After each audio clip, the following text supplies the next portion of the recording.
Ah, si on avait une cuisine, Sébastien, et quelques pommes de terre, on pourrait préparer une bonne petite purée ou une bonne petite soupe aussi avec notre passe-vite, un objet bien belge. Que l'on doit effectivement à Victor Simon.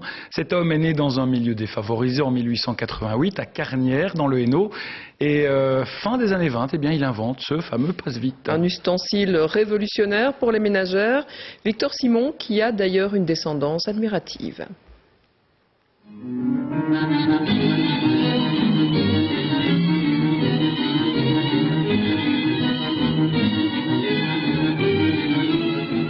Je m'appelle Francis Laurent, j'ai 44 ans, je suis ingénieur et je suis l'arrière-petit-neveu de Victor Simon, l'inventeur du passe-vite.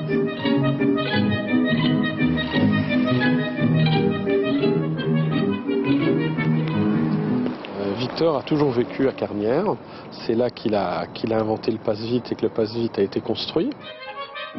Alors le passe-vite a été le premier instrument qui a révolutionné la ménagère. Ça a été le début de tous les ustensiles un petit peu plus modernes et auxquels est venu s'ajouter le moteur électrique pour faire les mixeurs, etc. quelques années plus tard.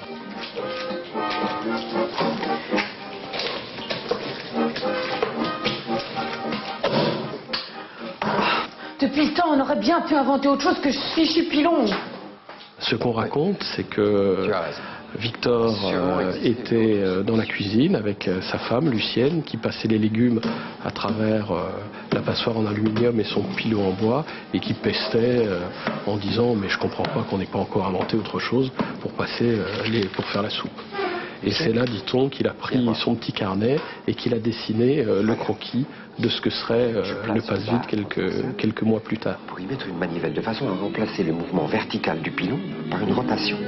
Alors la révolution, ça a été en fait de transformer ce mouvement en un mouvement circulaire et à l'aide de de ce morceau de vis d'Archimède, donc les légumes sont pressés à travers la grille et le mouvement est beaucoup plus simple. Alors Victor Simon a déposé le premier brevet pour le passe-vite en 1928. Ils en ont produit très vite des quantités astronomiques, mais bien évidemment il y avait la convoitise et Jean Mantelet a copié le brevet de Victor Simon 4 ans après Victor et a lancé aussi un empire qui a duré plus longtemps, Moulinex.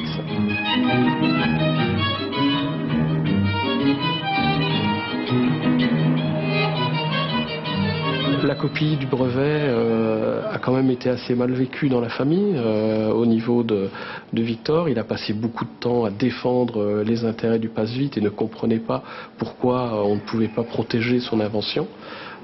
Mais bon, quand on prend un petit peu de recul sur l'histoire, c'est quelqu'un qui a vécu jusqu'à 85 ans, une vie heureuse.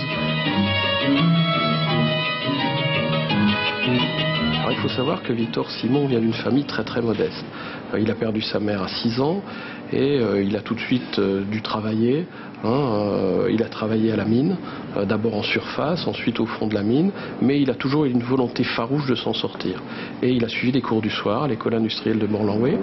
Il a suivi des cours en électricité, en électromécanique, avant de pouvoir, à 39 ans, déposer le brevet du passe-vite. Voilà, je vous ai raconté l'histoire de Tonton Passe-Vite, Victor Simon. Victor Simon qui est décédé dans les années 70, un peu après son usine, l'œuvre de sa vie tombait en faillite. Et c'est une rencontre qui était signée Christine Mazuy et Bénédicte Beau.